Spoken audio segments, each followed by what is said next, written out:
Meu nome é Kelly, eu tenho 42 anos e há 10 anos atrás, no ano de 2013, eu descobri um câncer de mama. Eu não tinha o hábito de fazer o autoexame, mas aí um dia, deitada na cama, me deu a vontade de fazer o toque, né, nas minhas mamas. E aí eu percebi algo diferente, eu percebi que tinha um carocinho. No momento eu fiquei um pouco preocupada, mas aí eu resolvi procurar um médico para poder fazer uma ultrassom da mama, para mim saber, né, o que era. E aí, quando eu fiz o exame, o médico me falou que era um nódulo e que eu procurasse um médico especialista na área, que era um mastologista. Marquei uma consulta com um mastologista aqui em Feira, que era um médico que eu já conhecia, que há muitos anos atrás, quando eu era mais jovem, assim, na faixa de uns 24 anos, aparecia um nódulo na minha mama, onde esse médico foi o médico que me operou na época. E aí, por eu já conhecer ele e já ter feito a cirurgia com ele, eu fui e procurei ele, marquei uma consulta. Mostrei a ele meu exame, e aí quando ele olhou meu exame, ele confirmou que realmente era um nódulo e falou que pelo tamanho do nódulo, que eu ia ter que fazer uma outra cirurgia para retirar esse nódulo. Aí ele caminhou para eu poder fazer essa cirurgia aqui em Feira de Santana, só que demorou demais. Demorou alguns meses para eu poder fazer essa cirurgia, não foi uma coisa assim tão rápida. E aí com o tempo, como ele não tinha me pedido para me fazer uma punção, que eu nem sabia, eu precisava fazer esse exame. Aí com o tempo eu também não sei, né, se quando apareceu já era um câncer, eu não sabia. Aí com o tempo a minha situação piorou. O nódulo ele aumentou de tamanho e eu comecei a sentir muitas dores. Passou alguns meses, mas até quando o médico conseguiu, né? O médico não, o hospital conseguiu marcar minha cirurgia. Eu vim aqui pra feira poder fazer a cirurgia. Só que no dia que eu fui fazer, o bisturi elétrico, que é um aparelho que o médico usa para poder fazer a retirada, né? Ia fazer a retirada do nódulo, né? Na minha mama, o bisturi quebrou.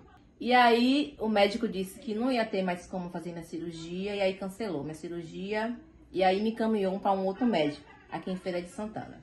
Aí eu fui para me poder me consultar com esse médico e aí no dia da consulta, quando ele mandou que eu retirasse a minha blusa para poder me examinar, quando ele viu como é que tava, né, a situação do tumor, porque já era um tumor e eu não sabia, porque já estava uma coisa assim bem visível, ele já foi logo, quando ele olhou, ele já foi logo falando.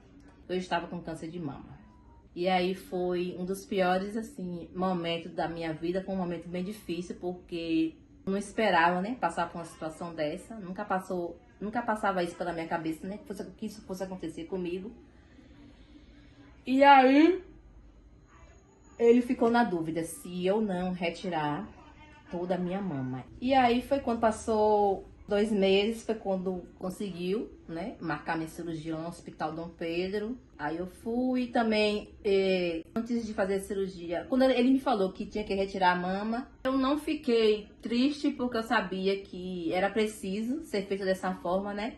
E eu também já fui preparando meu psicológico para isso. Até quando eu fiz minha cirurgia, retirei minha mama, retirei também os linfonodos da minha axila. Graças a Deus, tive uma boa recuperação, né, no pós-operatório. Se passando uns 30 dias depois, eu iniciei meu tratamento, né, de quimioterapia, porque eu ia precisar fazer quimioterapia e radioterapia. Só que nesse período eu acabei engravidando. E aí eu fui descobrir, né, fui fazer uma ultrassom transvaginal e acabei descobrindo, né, minha gravidez.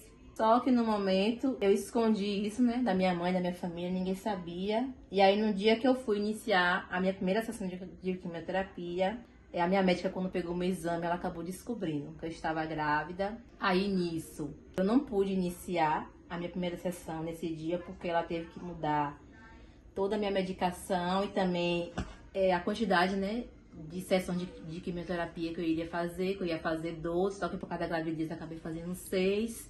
E aí, depois de uma semana, eu iniciei o meu tratamento de quimioterapia. No primeiro dia, eu fiquei muito com medo e assustada, né? Com medo de como é que meu organismo e meu corpo ia reagir em relação aos efeitos colaterais da quimioterapia. Mas, graças a Deus, ocorreu tudo bem. Tive alguns efeitos colaterais que não tem como, né? A pessoa passar por um processo de quimioterapia e não sentir nada. Mas, graças a Deus, que os sintomas que eu senti foram sintomas leves. E graças a Deus, meu organismo reagiu muito bem ao efeito da quimioterapia. Fiz minhas 6 sessões. Quando eu encerrei meus ciclos de quimioterapia, Eu tive meu filho, aí depois que eu tive meu filho foi que eu vim fazer a rádio. Porque quando eu tava grávida eu não podia fazer a rádio, por causa da gravidez. Minha gravidez, graças a Deus, também não foi uma gravidez complicada. Eu tive acompanhamento, né, de uma equipe médica aqui em Feira, onde o médico falou pra mim que a minha gravidez era considerada uma gravidez de risco, mas graças a Deus não foi uma gravidez de risco. E meu filho nasceu bem, saudável, sem problema nenhum. Aí depois de um mês meu filho nasceu, eu pude fazer a radioterapia, onde fiz 29 sessões de radioterapia. E assim que eu encerrei a radioterapia, eu fui para a última etapa do tratamento, que é a hormonoterapia, onde eu fiquei 10 anos, tomei 10 anos o hormônio. Aí esse ano, no mês de junho, eu encerrei